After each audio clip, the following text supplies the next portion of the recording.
Okay. और तो जैसे आपने बोला कि हार्मफुल होता है, बच्चा अपना ग्रो नहीं कर पाता वाइल्ड बे, तो क्या इससे ऑटिज्म भी होता है? ओके, सो ऑटिज्म का सबसे बड़ा प्रॉब्लम क्या है, उसको एक बीमारी की जैसे घोषित कर दिया है. People are scared of that word. It is scary Yeah. Because but it is a symptom. Dengue खतरनाक है या फीवर खतरनाक है? दे- dengue, because dengue is the disease, fever is the symptom. हाँ। So autism is just like a symptom. उसका underlying कुछ behavioural problem है, उसको डील करो. क्योंकि आपने स्क्रीन इतनी ज्यादा दिखाई तो मदर फादर अब इंपॉर्टेंट नहीं है, ग्रैंड पेरेंट्स इंपॉर्टेंट नहीं है. उसको खाना भी स्क्रीन से खाएगा, उसको खेलना भी स्क्रीन से है. अब उसको आवाज लगाओगे, जो भी उसका नाम है रिस्पॉन्ड नहीं करेगा. These are the first science of autism, और ये रेड फ्लैग साइंस है. आप उससे बात करो. ऑटिज्म रिवर्सिबल है. फीवर आ गया तो ऐसे थोड़ी डेंगू में फीवर आ गया फीवर ठीक ही नहीं होगा. आप पैरासीटामोल दो. तो हम बच्चों को पैरासीटामोल स्क्रीन कम करने के लिए नहीं दे सकते हैं, या कोई भी मेडिसिन. हम अपना पूरा उसके आसपास का एक एनवायरनमेंट है, आप अच्छे से उससे स्क्रीन की जरूरत ही ना पड़े. Screen is one of the reasons.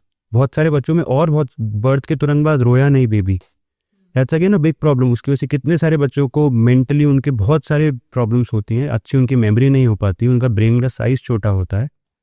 अगर बच्चा रोया नहीं है, उससे भी ऑटिज्म हो सकता उससे द चांसेस इंक्रीज. है? एपिलेप्सी है, ऑटिज्म है, डाउन सिंड्रोम है, ये सब ब्रेन के रिलेटेड बहुत खतरनाक बीमारियां. अब क्या है, ऑटिज्म इतनी बड़ी बीमारी नहीं है जितना डाउन सिंड्रोम एक बीमारी का नाम है. ऑटिज्म तो क्या एक बिहेवियरल डिसऑर्डर भी नहीं है, डिस्टर्बेंस. कि एक नॉर्मल 0 to 5 ईयर्स का बच्चा ऐसे ग्रो करता, उसमें कुछ साइंस ऑटिस्टिक के आ गए. ऑटिज्म वाले बच्चे सुपरस्टार्स होते हैं. हाँ एग्जैक्टली, ये उनको कुछ क्योंकि डेवलपमेंट मैकेनिकल लर्निंग सबसे अच्छी है ना. वो रोज खाना खाना देख रहा है एवरी, उसको ये पता चल गया कि मैं स्क्रीन पे जो करूंगा वो मेरा बेस्ट टाइम है. उसको कोई एक चीज पकड़ा दो कि तू दुनिया का सबसे अच्छा रॉकेट बना दे, दुनिया की सबसे अच्छी कार बना दे, वो बना दे. So what are the signs of an autistic kid? Like what is the behavior like? Red flags कि ये ऐसा कुछ हो जाए तो अब एक बार डॉक्टर के पास जाना है ना. उसके थोड़े थोड़े माइलस्टोन्स में सब में हल्का हल्का सा डिले होने लगेगा, स्पेसिफिकली स्पीच के माइलस्टोन्स. आप आवाज लगाओगे, जो भी उस बच्चे का नाम है, बेटा देख बेटा देख, वो आपकी तरफ देखेगा ही नहीं. अगर सपोज स्कूल में आप छोड़ने जाओगे तो वो टीचर कंप्लेन करेगी कि एकदम अकेला बैठा रहता है.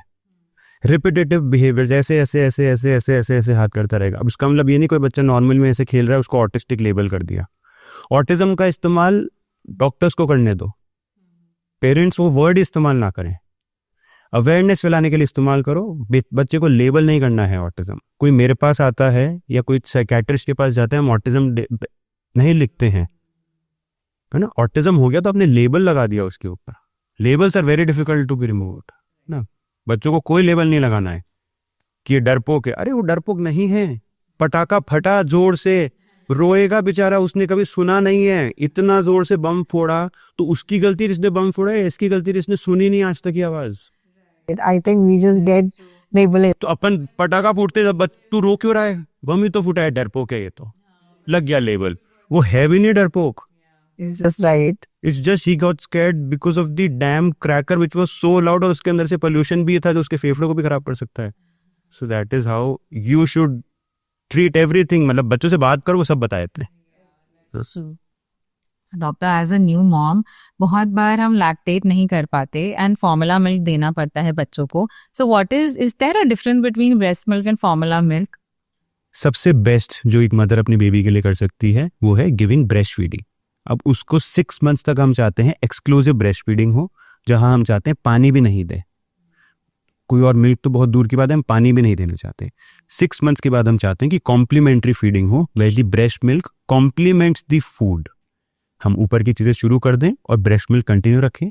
1-1.5 साल जब आप कंफर्टेबल हो, आपको ब्रेस्ट मिल्क छोड़ना है, तब आप उसको कॉम्प्लीमेंट्री फीडिंग पे शिफ्ट करके धीरे धीरे 1 साल के बाद कुछ बाहर का मिल्क स्टार्ट कर सकते हैं.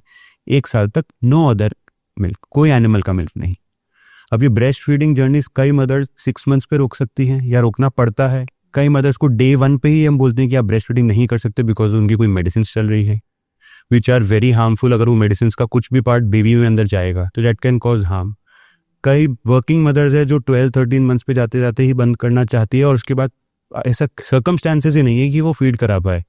और कई मदर्स के न्यूट्रिशन की वजह से ही कम हो गया ब्रेस्ट मिल्क.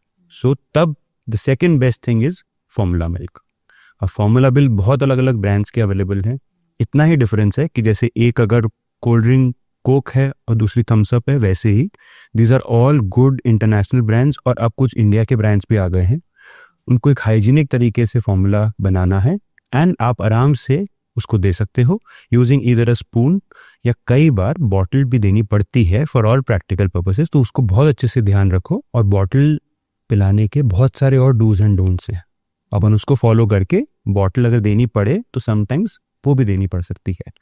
गिल्ट नहीं है। प्रॉब्लम क्या है, मदर का गिल्ट ऑलवेज भरा ही रहता है, तो वो इतना ज़्यादा स्ट्रेस हो जाता है इस चीज़ के लेके कि मैं कैसे मिल्क इसको दे पाऊँ पूरा, इतना प्रेशर, इतना ओवरवेलमिंग सब होता है। And then the problem of mental health starts. Happy hormone जो होता है that is milk letting down hormone. मतलब अगर आपका मूड अच्छा है, automatically milk will never be less for your baby, है ना। That's the most important. अगर कोई बोले न्यूट्रिशन, तो सब इतना ध्यान तो रख ही लेते हैं कि हेल्दी खाएं। उसके बाद अपना मूड अच्छा रखो, बेबी के साथ क्वालिटी टाइम स्पेंड करो, लैचिंग करते रहो।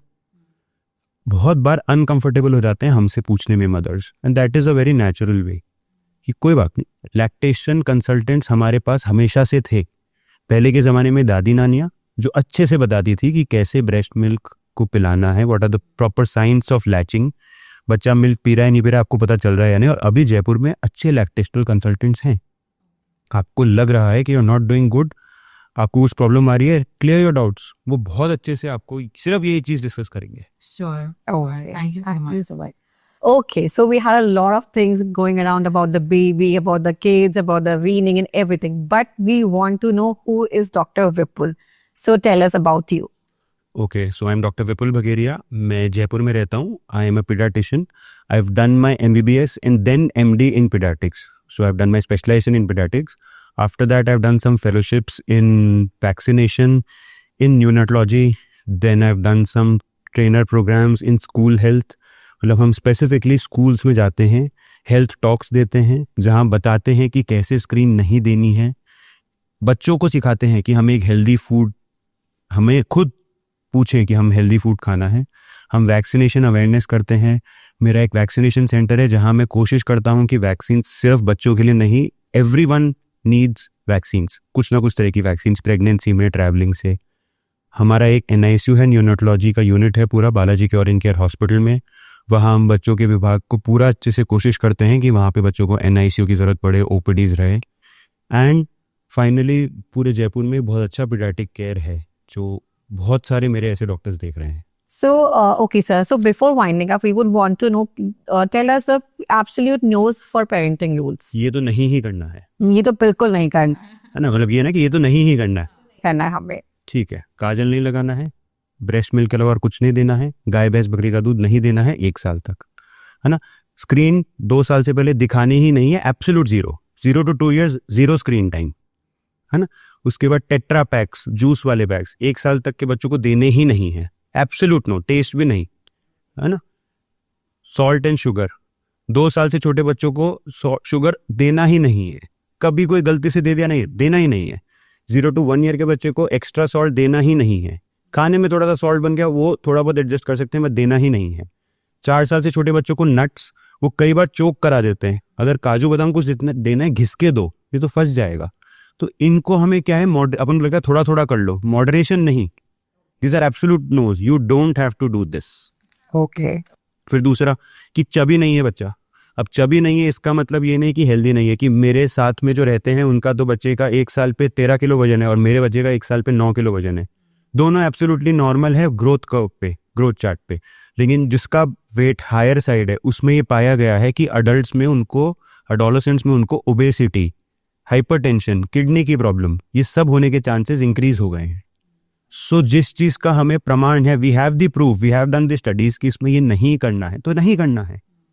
पहले के जमाने में हमको नहीं पता था ये, अब पता चला है ना। सो जो पता चला है उसको फॉलो करो, that is what we are for. कि हम बताएंगे कि सही है गलत है, व्हाट इज साइंस इसके पीछे का। मोस्ट ऑफ द दादी नानी पेरेंटिंग इज करेक्ट, वो जो बोल रहे हैं वो सही है 80-90% ऑफ द टाइम्स, है ना।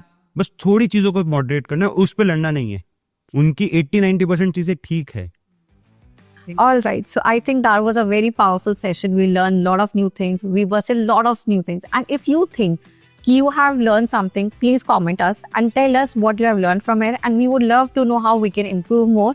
And do share this with your friends and family and do subscribe to our channel. Thank you.